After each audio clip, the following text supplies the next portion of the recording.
Hi, I'm Yulia, and this is the News Brief. Today we're going to be talking about Trump's blatant anti-Ukrainian narratives that he's not even trying to hide anymore, and of course his blatant anti-Western attitude. And we're going to discuss it together in the comments so you don't have to suffer alone and I don't have to suffer alone. So please, leave your questions, suggestions, constructive criticism, anything on your mind in the comments below because I read all of it. I love this back and forth communication we have, and I love hearing your feedback. Let's go.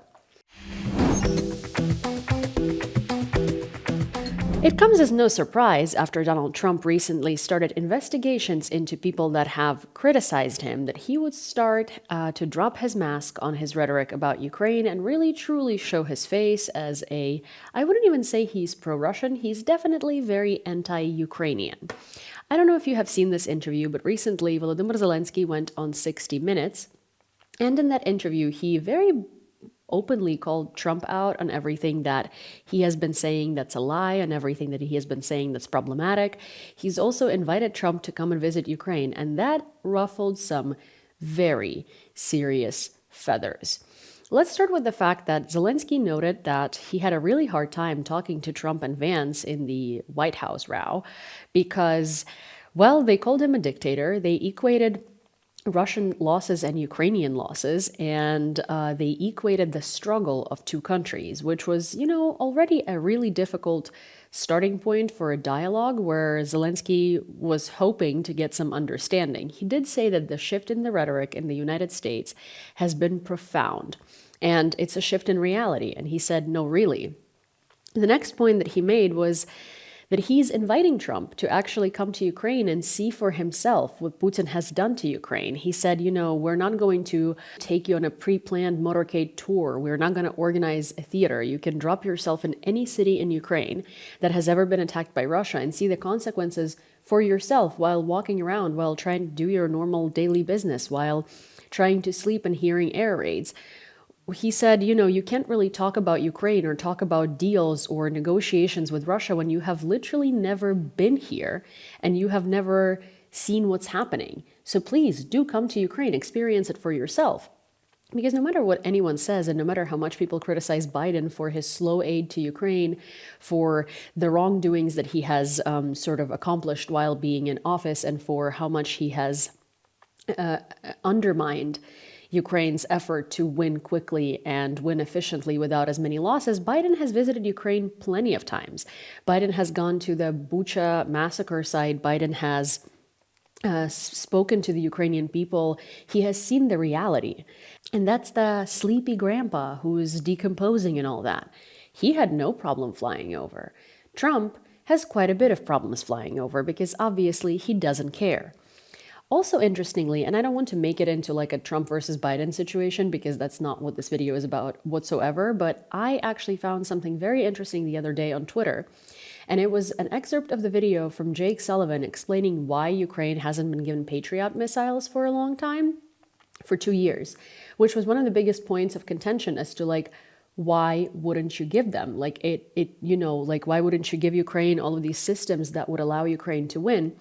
And Jake Sullivan said that actually it was not Biden dragging his feet or Jake Sullivan dragging his feet on advising. It was more so that the military and the defense industrial complex reached out to the U.S. and said that their stockpiles were too small, and they wouldn't advise the U.S. to give these stockpiles to any country, not just Ukraine or not specifically Ukraine. So during the 2 years, they manufactured more and then gave them to Ukraine. I don't know how much of that is true. It might be, but the U.S. military industrial complex is so big that honestly, they could have spared some. But at the same time, at least that's an explanation, and that's an explanation that shows the previous administration's attitude, where they actually are pro-Ukrainian and they did give Ukraine weapons. It's just that there were humps and bumps on the road, while this administration was spewing quite anti-Ukrainian rhetoric for a while now. However, it was veiled, and now they decided to drop the veil and drop the mask. Zelensky also pointed out in his 60 Minutes interview that Russian narratives are prevailing over the war in Ukraine. And in the United States, it's actually, mostly Russian propaganda that's being shown right now. And when he was asked if he thinks that the United States is a partner to Ukraine and that Ukraine can rely on the United States, Zelensky actually took a pause Now that you've seen this video and his explanation, I mean, I think that's worth a million words. Ukraine can't rely on the United States, and Ukraine cannot see the US as a partner, even though we need to, because blatantly, every month, not even every month, but every week, this administration just keeps stooping lower and lower and lower and lower. Cue in the most recent article from Politico, where they described President Trump's reaction to how Zelensky was received in Europe after the bash out, after the shouting match in the US. In fact, Trump was so mad at the hugs and embrace and consolation that Zelensky received in Europe after Trump was trying to humiliate him and honestly acted like a baby in a diaper in the Oval Office. There is speculation that military aid to Ukraine was not even cut as a benefit to Russia, but because of Trump's really childish butthurtness. He decided to punish Ukraine for European leaders agreeing with Zelensky and embracing him after this entire, frankly, ridiculous situation transpired in the White House. Apparently, originally, Trump was upset about Zelensky's meeting with King Charles because now he didn't feel special enough because, the monarch was supposed to only hang out with Trump and not extend his time and friendship to Zelensky. But yeah, the whole love-in, and I quote, didn't land well with Trump's team and Trump himself, and therefore they decided that Ukraine does not deserve to have weapons. But here's the thing.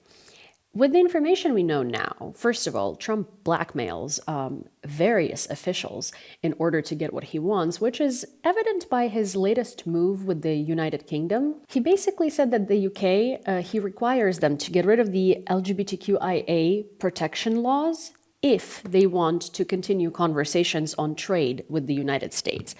What Trump is doing is he's forcing the world into his Handmaid's Tale order, or trying to, but I think he's going to fall flat on his face because most of these countries are just going to further separate themselves from the United States and trade with each other and really replace the US as a partner. And at the end of the day, the US is just going to lose its grandeur, but I digress.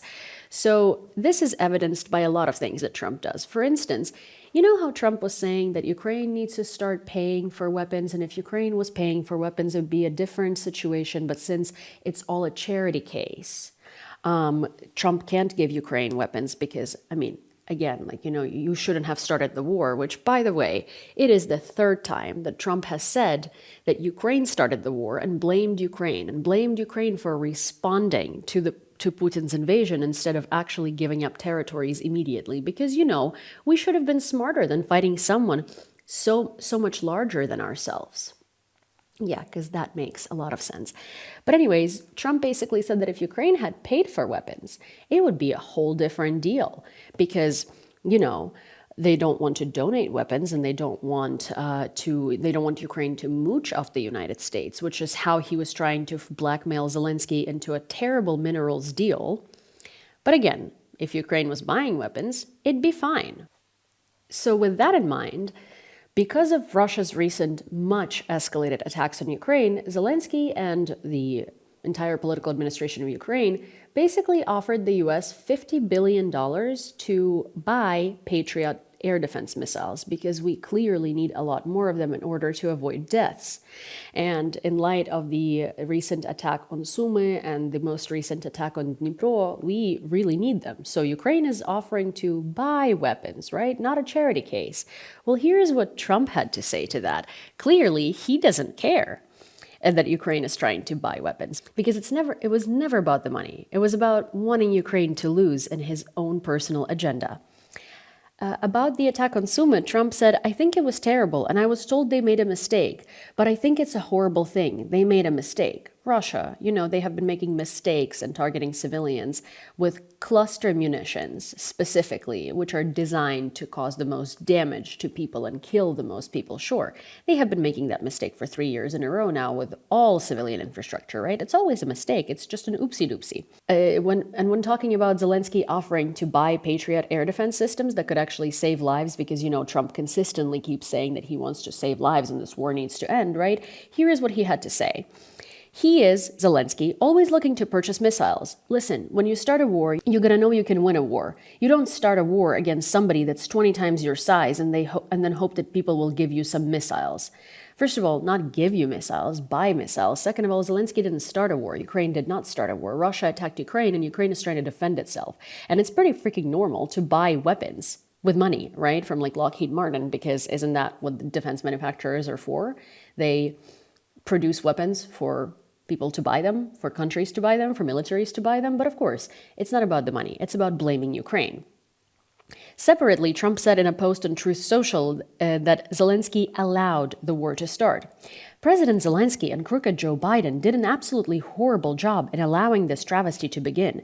There were so many ways of preventing it from ever starting, said Trump. Right. I mean, putting Russia in line and preventing this would have been one. Sanctioning Russia out of the wazoo and giving Ukraine weapons would have been two. I mean, really showing Russia the show of American force would have been three. Basically, you could have prevented this war by putting Russia in line and not allowing them to grow into the Nazi Russia that it is today. Yeah, that would have been a solution, right? But no, of course not. Let's blame Zelensky. So Trump is now starting an investigation into CBS News that perpetuates false narratives and criticizes Trump too much because of the 60 Minutes show and because of them publishing Zelensky's plea to buy weapons from America. So that's fun. That is not dictatorial at all. You know, there is a very interesting saying that I want to share here. Fascism starts this way. First, they fascinate the fools. Then they muzzle the intelligent. Trump has been muzzling the media. Trump has been muzzling the intelligentsia. Trump has been opening investigations into his critics. And Trump has fascinated the fools, clearly. And it's working. I mean, it's working better than anyone could expect it to work. Honestly, Russia is reaping the benefits of this and is probably drinking all the vodka they have in their country because they can't believe how lucky they are. And in the meanwhile, in lieu of all of this and very openly and outwardly anti-Ukrainian rhetoric, here's what the official U.S. embassy in Ukraine posted on their social media timeline. Your visa is expired. Your visa is revoked. You have to leave. Visiting America is not an entitlement. It is a privilege extended to those who respect our laws and values, which seems to me like they are trying to prepare Ukrainians, or not trying to prepare Ukrainians, but dropping a hint that they're going to start deporting Ukrainians that are in the U.S. on temporarily protected status or asylum from war. Because, you know, by telling the United States that we want to buy weapons from them and saying that Russian narratives are prevailing while Donald Trump is falsely accusing Ukraine of starting a war, we are not respecting their fascist rule and we are not respecting their fascist values. Well, you guys, the United States that we knew no longer exists. And if you're an American, you still have a chance to fight it. You still have a chance to take your country back. You still have a chance to make a change. Don't let your country turn into Russia, because from where I'm standing, it is rapidly becoming the divided states of Russia. I hope you enjoyed today's episode, and if you would like to see more like this, please don't forget to subscribe to this channel and turn on all of your notifications so you don't miss when the next videos come out. Give this one a like, share it with a friend. Honestly, share it as much as you can because, I don't know, I hope as many people as possible can hear it. And, of course, leave your thoughts, questions, suggestions, anything in your mind in the comments down below. I'll make sure to read it, and I would love to hear your feedback. Till next time.